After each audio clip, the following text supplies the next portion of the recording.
నమస్తే నేను నల్ని welcome to story board. మరికొన్ని గంటల్లోనే ఇండియాపై ట్రంప్ సుంకాల యుద్ధానికి తెరలేవనుంది. సుంకాల విషయంలో సంప్రదింపులు జరుగుతున్న అసలు విషయం బయటకు రాలేదు. ఈలోగా భారత్ కూడా కొన్ని అమెరికా దిగుమతులపై సుంకాలు తగ్గించింది.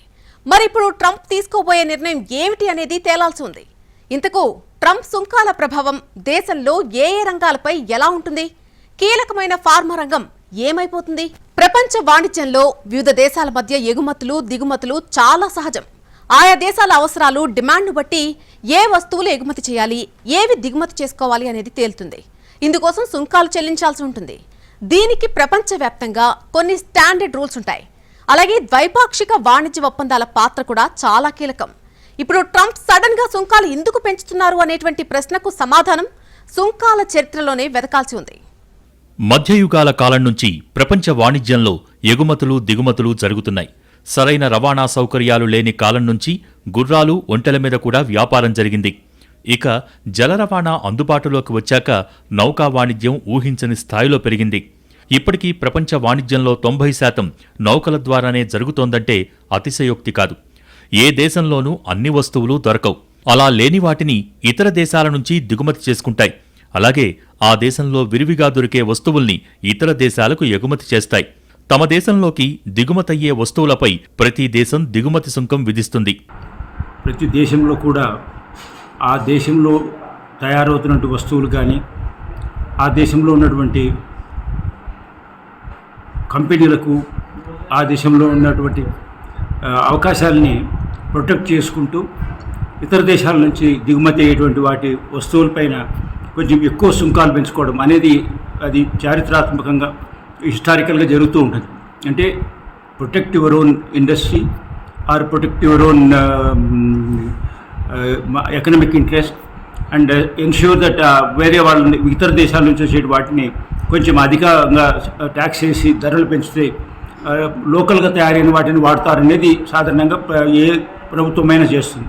ఈ సుంకాలు హేతుబద్ధంగా ఉన్నంత వరకు సమస్య లేదు. కానీ వివిధ దేశాల సుంకాల విధింపులో తేడా పెరిగితే మాత్రం వాణిజ్య చర్చలు అవసరం పడతాయి. ఆ చర్చల్లో సయోధ్య కుదిరితే సరే, లేకపోతే ప్రస్తుతం ట్రంప్ మాదిరిగా బ్లాక్మెయిల్ దాకా పరిస్థితి వెళ్లొచ్చు. ఆధునిక ప్రపంచంలో వాణిజ్యం కోసం కొన్ని నియమ నిబంధనలు నిర్దేశించుకున్నారు. మొదట్లో గ్యాట్ ఒప్పందం, ఆ తర్వాత WTO రూల్స్ అమల్లోకొచ్చాయి. గ్యాట్ ఒప్పందం ప్రకారం అభివృద్ధి చెందిన దేశాలు, అభివృద్ధి చెందుతున్న దేశాలు, పేద దేశాలు అనే కేటగిరీ కింద ప్రపంచ దేశాల్ని 3 గ్రూపులుగా చేర్చారు. ఆయా దేశాల హోదాను బట్టి సుంకాలు ఉంటాయని ఫిక్స్ అయ్యారు. ఈ కోవలోనే చాలా కాలం భారత్పై అమెరికా తక్కువ సుంకాలు విధించాల్సి వచ్చింది. కానీ భారత్ పేద దేశం కాదనేది ట్రంప్ వాదన. ఇప్పటికీ అమెరికా విధిస్తున్న సుంకాలకు భారత్ విధించే సుంకాలకు పొంతన కుదరడం లేదనేది ఆయన వాదన. భారత్ ఫార్మా దిగుమతులపై అమెరికా అసలు సుంకం విధించడం లేదు. కానీ అమెరికా ఆటోమొబైల్ దిగుమతులపై భారత్ 100% సుంకం విధిస్తోంది. అలా కాకుండా మొత్తం వస్తువులపై విధించే సుంకాల సగటు చూసినా ఇండియా వస్తువులపై అమెరికా సుంకాల సగటు కంటే అమెరికా వస్తువులపై భారత్ సుంకాల సగటే ఎక్కువగా ఉందని చెబుతున్నాయి గణాంకాలు. దీంతో ఈ సుంకాల దోపిడీ ఎంతకాలం భరించాలని ట్రంప్ ప్రశ్నిస్తున్నారు. అందుకే ప్రతీకార సుంకాల్ని తెరపైకి తెచ్చారు. కేవలం భారత్పైనే కాకుండా ప్రపంచ దేశాలన్నింటికీ ప్రతీకార సుంకం వర్తింపచేస్తామని ప్రకటించిన ట్రంప్ ఇప్పటికే కొన్ని మిత్ర దేశాలు అలాగే మెక్సికోపై సుంకాలు పెంచారు. ఇండియాతో పాటు చైనాపై ఏప్రిల్ 2 నుంచి సుంకాల విధింపు ఉంటుందని చెప్పారు. ఇప్పటికే అమెరికా దిగుమతి చేసుకునే స్టీల్, అల్యూమినియంపై టారిఫ్లను 25% పెంచుతున్నట్టు ట్రంప్ ప్రకటించారు. దీని ద్వారా భారత్పై ప్రభావం పడింది. అలాగే ఆటోమొబైల్ విడిభాగాలపై 25% సుంకం విధింపు ప్రభావం కూడా భారత్పై పడింది. ఇప్పుడు ఇతర ఉత్పత్తులపై కూడా సుంకాలు పెంచితే భారత్పై తీవ్ర ప్రతికూల ప్రభావం పడే అవకాశముంది. భారత్ నుంచి అధికంగా ఎగుమతులు జరిగే దేశాలలో అమెరికా మొదటి స్థానంలో ఉంటుంది. వ్యవసాయ రంగం నుంచి మొదలుకొని ఫార్మా రంగం వరకు అనేక రంగాలలో మన ఉత్పత్తులు అమెరికా మార్కెట్లోకి అడుగుపెడుతున్నాయి. అక్కడి నుంచి మన దేశానికి పెద్ద ఎత్తున ఉత్పత్తులు వస్తున్నాయి. కానీ మనం పంపించే ఉత్పత్తులపై అమెరికా నామమాత్రపు సుంకాలు విధిస్తుంటే భారత్ మాత్రం భారీగా సుంకాలు, టారిఫ్లు విధిస్తోంది. ఈ విషయమై ఇప్పటికే అనేకసార్లు అసంతృప్తి వ్యక్తం చేస్తూ వస్తున్న ట్రంప్ ప్రతీకార పన్నుల విధానాన్ని అమలు చేస్తానంటూ ప్రతినబూనారు. అదే జరిగితే భారత్ నుంచి అమెరికాకి ఎగుమతయ్యే ఉత్పత్తుల ధరలు భారీగా పెరిగిపోతాయని అంచనా వేస్తున్నారు. ఈ టారిఫ్ల విలువ ఎంతో తెలుసా? ఏకంగా 61,000 కోట్లు. అవును, ఈ మేరకు మన దేశీయ పరిశ్రమలు అదనంగా అమెరికాకు పన్నులు చెల్లించాల్సి ఉంటుంది. ట్రంప్ సుంకాలు పెంచుతానని చెప్పిన దేశాల జాబితాలో భారత్ కూడా ఉంది. మన దేశాన్ని తన తొలి విడత పాలనా కాలంలోనే టారిఫ్ కింగ్గా అభివర్ణించారు ట్రంప్. మనం అమెరికా ఉత్పత్తులపై భారీగా సుంకాలు విధిస్తున్న మాట వాస్తవం. అదే సమయంలో మన వస్తువులపై అమెరికా తక్కువ పన్నే వేస్తోంది. దీంతో వాణిజ్య అసమానతలు ఉన్నాయి. ఇక్కడ సమతుల్యత కావాలంటున్నారు ట్రంప్. అందుకే ప్రతీకార సుంకాల ప్రతిపాదన తెచ్చారు. ప్రస్తుత సుంకాలు ఇలాగే కొనసాగించి అమెరికా 3 దశాబ్దాలుగా నష్టపోయిందని, ఇంకా నష్టపోవటానికి తాము సిద్ధంగా లేమని ట్రంప్ చెబుతున్నారు. ప్రపంచంలో ఎక్కువ అప్పులు ఉన్న దేశంగా ఉన్న అమెరికా ఆర్థిక పరిస్థితిని ప్రపంచం అర్థం చేసుకోవాలని అంటున్నారు ట్రంప్. ఇలాగే ఎవరెంత సుంకం విధించినా కట్టుకుంటూ పోతే అమెరికా ఎకానమీ ఏమవుతుందని ట్రంప్ ప్రశ్నిస్తున్నారు. అందుకే ప్రతీకార సుంకాల నిర్ణయం తీసుకున్నామంటున్నారు. ఏ దేశానికైనా వారు వేసినంత సుంకం విధిస్తున్నామని, ఇందులో అన్యాయం ఎక్కడుందని నిలదీస్తున్నారు. ప్రపంచ వాణిజ్యంలో ఎగుమతులు దిగుమతులు కామన్. కానీ ఇప్పుడు దిగుమతి సుంకాలు పెద్ద సమస్యగా మారాయి. వివిధ దేశాలు విధించే దిగుమతి సుంకాలలో తేడాలే పరిస్థితిని ఇక్కడిదాకా తెచ్చాయి. మరి ట్రంప్ కోరుకునే సమతుల్యతకు ప్రతీకార సుంకాలే పరిష్కారమా, లేదంటే ప్రపంచ దేశాలు కూర్చుని మరో మెరుగైన పరిష్కారం ఆలోచిస్తాయా అనేది చూడాలి. ఇండియా అమెరికా మధ్య ద్వైపాక్షిక వాణిజ్యం క్రమంగా పెరుగుతూ వస్తోంది. అయితే మన వైపు నుంచి చూస్తే మిగులు వాణిజ్యం కనిపిస్తున్నా అమెరికా కోణంలో మాత్రం లోటు వాణిజ్యమే ఉంది. ఈ గ్యాప్ను తగ్గించే దిశగా అమెరికా చేస్తున్నటువంటి ప్రతిపాదనలకు భారత్ కూడా సానుకూలంగా స్పందిస్తోంది. ఈ చర్యల ఫలితంగా ఇటీవల అమెరికా దిగుమతుల పరిమాణం పెరిగింది. ఇప్పుడు ఆ విషయంలో ఇబ్బంది లేకున్నా సుంకాల విషయంలో మాత్రం సమతుల్యత కోసం అమెరికా ప్రయత్నిస్తోంది. అమెరికా భారత్ మధ్య వాణిజ్యంలో భారత్దే పైచేయి. మన దేశం నుంచే అమెరికాకు అత్యధిక ఎగుమతులు జరుగుతున్నాయి. గత ఏడాది ఇరు దేశాల మధ్య వాణిజ్యాన్ని పరిశీలిస్తే భారత్ నుంచి $74 బిలియన్ మేర ఉత్పత్తులు అమెరికాలోకి వెళ్తే అక్కడి నుంచి మన దగ్గరకు $42 బిలియన్ మేర మాత్రమే దిగుమతులు జరిగాయి. అదే తీరుగా ట్రంప్ ఆరోపిస్తున్న పన్నుల విధానాన్ని పరిశీలిస్తే మన దేశం అమెరికా ఉత్పత్తులపై సరాసరి 11% టారిఫ్ వసూలు చేస్తుండగా అమెరికాలో మాత్రం సగటు టారిఫ్ వసూలు 2.8% ఉంది. రెండు దేశాల మధ్య టారిఫ్లో భారీగా తేడా ఉండటమే ట్రంప్ ఆగ్రహానికి కారణం. భారత్ నుంచి వివిధ రసాయనాలు, లోహ ఉత్పత్తులు, ఆటోమొబైల్, ఫార్మా, ప్రాసెసింగ్ ఫుడ్ రంగాలపై ఎక్కువగా ప్రభావం పడుతుంది. కాగా ఆభరణాల విభాగంలో ముత్యాలు, రత్నాభరణాలు వంటివే అత్యధికంగా $8.5 బిలియన్ మేర భారత్ ఉత్పత్తులు అమెరికాకు వెళ్లాయి.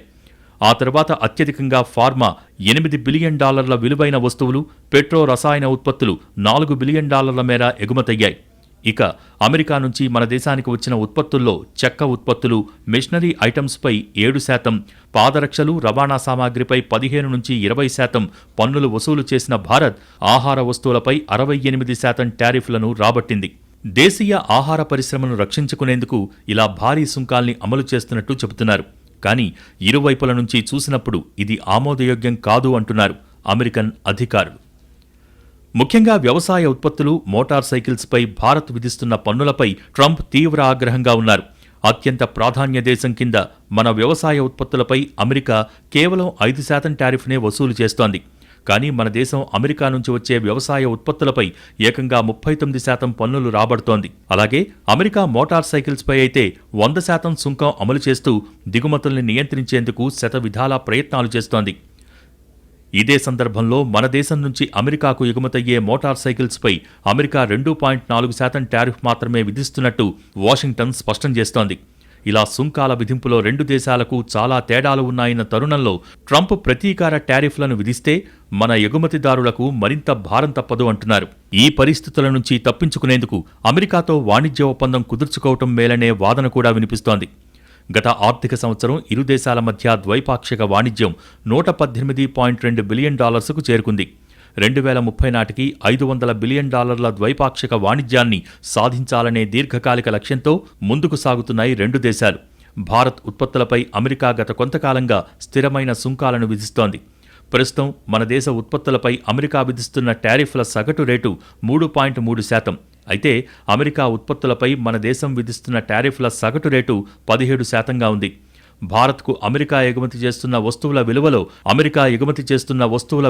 75% వరకు సగటు టారిఫ్ 5% లోపే ఉంటుంది. అందువల్ల సుంకాలు పెంచినా మనపై ప్రభావం తక్కువేననేది ఒక వాదన.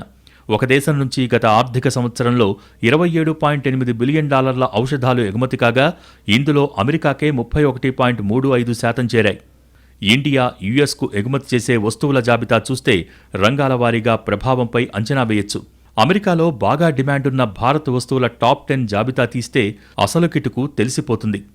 ఈ జాబితాలో తొలి స్థానంలో వైద్య సంబంధిత పరికరాలు ఉన్నాయి. ప్రపంచ ప్రమాణాలకు అనుగుణంగా మాస్కులు, బ్యాండేజీలు, సర్జికల్ డిస్పోజబుల్స్ సరఫరా చేస్తున్న భారత్ వైద్యపరమైన మౌలిక సదుపాయాల విషయంలో లోటు రాకుండా చూస్తోంది. అలాగే నాణేలు, విలువైన రాళ్లు, లోహాలు, ముత్యాలు, వజ్రాలు, బంగారం, వెండి కూడా యుఎస్కు ఎగుమతవుతాయి. ఇక మూడో స్థానంలో వస్త్రాలున్నాయి. ఏకంగా $7.7 బిలియన్ విలువైన వస్త్రాలు ఏటా అమెరికాకు మనం ఎగుమతి చేస్తున్నాం. తక్కువ ధరకే ఎక్కువ ఫ్యాషన్స్లో అందుబాటులో ఉండటం భారతీయ వస్త్రాలకు యుఎస్లో డిమాండ్ పెంచే అంశం. అదేవిధంగా ఆర్గానిక్ రసాయనాల ఎగుమతిలో కూడా భారత్ అమెరికాకి కీలకం. ప్రపంచ నాణ్యతా ప్రమాణాల్ని పాటించడంతో భారత్ తయారీదారులు అమెరికా వినియోగదారుల నమ్మకాన్ని చూరగొన్నారు. ఇవే కాకుండా ఇనుము, ఉక్కు, స్కిల్, సినిమాటోగ్రఫీ వస్తువులు, తోలు వస్తువులు, వ్యవసాయ ఉత్పత్తులు, యంత్ర పరికరాలు, విడిభాగాలు కూడా అమెరికాకు ఎగుమతవుతాయి. అమెరికా సుంకాలు విధిస్తే ప్రధానంగా ఫార్మా, వైద్య సంబంధ పరికరాలు, వ్యవసాయ ఉత్పత్తులపై ప్రభావం పడుతుందని అంచనా. కాకపోతే అది ఎంత మేరకు, ఏ మేరకు అనేది మాత్రం సుంకాలు అమలయ్యాకే తెలుస్తుంది. ఇక్కడ ఫార్మా విషయానికొస్తే ఆ ఉత్పత్తులు అమెరికాకి అత్యవసరం. కాబట్టి మనం సుంకాల ద్వారా నష్టపోయేదానికంటే యుఎస్కే ఎక్కువ నొప్పి తెలుస్తుంది అనే అంచనాలు లేకపోలేదు. ఈ విషయంలో కూడా పూర్తి క్లారిటీ రావాల్సి ఉంది.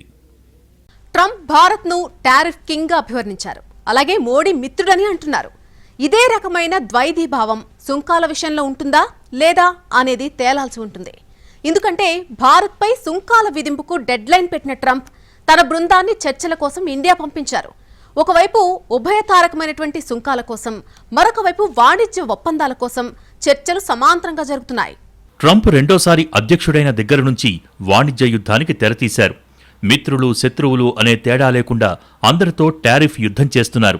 ఒకవైపు మోడీని మెచ్చుకుంటూనే మరోవైపు భారత్కు సుంకాల మోత తప్పదంటూ హెచ్చరించారు. ఇక సీన్ కట్ చేస్తే నెల రోజులుగా అమెరికా బృందం ఇండియాలో ఉంది. ఇక్కడ మన అధికారులు యుఎస్ బృందంతో సుంకాలపై చర్చలు జరుపుతున్నారు. ఈ చర్చల్లో భాగంగానే అమెరికా నుంచి దిగుమతయ్యే 55% వస్తువులపై సుంకాల తగ్గింపునకు భారత్ ముందుకొచ్చిందనే వార్తలొచ్చాయి. అలాగే హ్యార్లీ డేవిడ్సన్ మోటార్ బైకులపై కూడా 50% సుంకాలు తగ్గిస్తారనే అంచనాలు వెలువడ్డాయి. వీటిపై భారత్ నర్మగర్భంగా స్పందించింది. ఏ వస్తువులపై సుంకాలు తగ్గించారో క్లారిటీ ఇవ్వకపోయినా ట్రంప్ ఒత్తిడితో సుంకాలు తగ్గించలేదని వివరణిచ్చింది. కేవలం వాణిజ్య సమతుల్యత కోణంలోనే స్పందించామని తేల్చేసింది. భారత్, అమెరికా వాణిజ్య చర్చలు తుది దశకు చేరాయని చెబుతున్నారు. కానీ ఫలితం ఏదీ ఇంతవరకు బయటకు రాలేదు. దీనిపై ఎలాంటి ప్రకటన లేకుండా ఒకేసారి సుంకాల రూపంలో ఏప్రిల్ 2నే ప్రపంచానికి అసలు విషయం బయటపెట్టాలని ఇరు దేశాలు ఫిక్స్ అయినట్టుగా కనిపిస్తోంది. ఈ చర్చల పురోగతి సంగతి తెలియకపోయినా ఇప్పటివరకు ఉన్న లీకుల ప్రకారమైతే భారత్పై అనుకున్నంత అధిక సుంకాలు అమెరికా విధించకపోవచ్చనే సూచనలు కనిపిస్తున్నాయి. భారత్ కూడా సుంకాల తగ్గింపునకు సుముఖంగా ఉండటంతో అందుకు తగ్గట్టుగానే ట్రంప్ స్పందిస్తారని చెబుతున్నారు. చాలా కాలం నుంచి అమెరికాతో లాబింగ్ లేకపోతే రాయబారాలు భారతదేశం నడుపుతుంది. దీనికి ముందు నుంచే మొన్నటి బడ్జెట్ ఫిబ్రవరి 1వ తారీఖు బడ్జెట్ లోనే అమెరికాకు ముందస్తుగానే అనేక రాయితీలు ఇస్తా భారత ప్రభుత్వం నిర్ణయాలు తీసుకుంది. ఉదాహరణకు ఆటోమొబైల్ దిగుమతుల మీద టారిఫ్లను తగ్గించడం, అలాగే బార్బన్ విస్కీ దాని దిగుమతుల మీద టారిఫ్లు తగ్గించడం, ఇలాంటి అనేక నిర్ణయాలు తీసుకుంటా వచ్చింది బడ్జెట్ రోజు నుంచి. సరే, తర్వాత కాలంలో కూడా అనేక రాయితీలు అమెరికాకి ఇచ్చింది. అలాగే భారత ప్రభుత్వ ఆశాభావం ఏంటంటే భారతదేశానికి సన్నిహిత మిత్రదేశంగా ఉన్నటువంటి అమెరికా ఖచ్చితంగా మనకి కొంతైనా అనుకూలంగా ఉంటుంది ఈ విషయాల్లో అనేది మనం ఆశిస్తున్నాం కూడా. ఒకవైపు టారిఫ్లపై సర్వత్రా ఉత్కంఠ నెలకొన్న తరుణంలో అమెరికాతో వాణిజ్య ఒప్పందం దిశగా కూడా భారత్ చర్చలు జరుపుతోంది. గతంలోనూ వాణిజ్య ఒప్పందంపై ఓ విడత చర్చలు జరిగాయి. ఇప్పుడు జరిగేవి వాటి కొనసాగింపు మాత్రమే అంటోంది భారత్. పరిస్థితులు కలిసొస్తే త్వరలోనే ఆ ఒప్పందం కూడా కుదిరే సూచనలు ఉన్నాయి. అదే జరిగితే భవిష్యత్తులో కూడా సుంకాల గురించిన సమస్యే రాదంటున్నారు నిపుణులు. ఇక్కడ మరో విషయం ఏంటంటే ట్రంప్ టారిఫ్ వార్ ప్రకటించిన దగ్గర నుంచి భారత్ రకరకాల వ్యూహాలతో రెడీగా ఉంది. ఘర్షణాత్మక వైఖరి కాకుండా సామరస్య ధోరణితోనే సమస్యకు పరిష్కారం కనుగొనాలనే దృక్పథం తీసుకుంది. మరి ఈ వ్యూహం ఫలించిందో లేదో తెలియాలంటే ఏప్రిల్ 2 వరకు ఆగాల్సిందే. అసలు అమెరికా ఇండియా వాణిజ్యం కేవలం ఉభయతారకమే కాదు, పరస్పర ఆధారిత స్థాయికి చేరిందనేది నిపుణులు చెప్పే మాట. ఈ దశలో సుంకాల లాంటి అంశాలు వాణిజ్యానికి చేటు చేసే అవకాశం చాలా తక్కువనేది ఓ లెక్క. ప్రపంచ భౌగోళిక వ్యూహాత్మక అవసరాల్ని అమెరికా కోణంలో చూస్తే ఇండియా చాలా కీలకం. అందుకే మన దేశంతో సుదీర్ఘ సంప్రదింపులు జరుగుతున్నాయనేది కొందరు నిపుణుల వాదన. కానీ ఇతర దేశాలతోనూ చర్చలకు ట్రంప్ సై అన్నా ఆయా దేశాలే నో చెప్పాయి అనేది మరో వాదన. ఏదేమైనా చర్చలతోనే సమస్యలు పరిష్కారమవుతాయనే సూత్రానికి భారత్ కట్టుబడింది. తద్వారా ట్రంప్ ఆగ్రహాన్ని ఎంతో కొంత తగ్గించగలిగింది.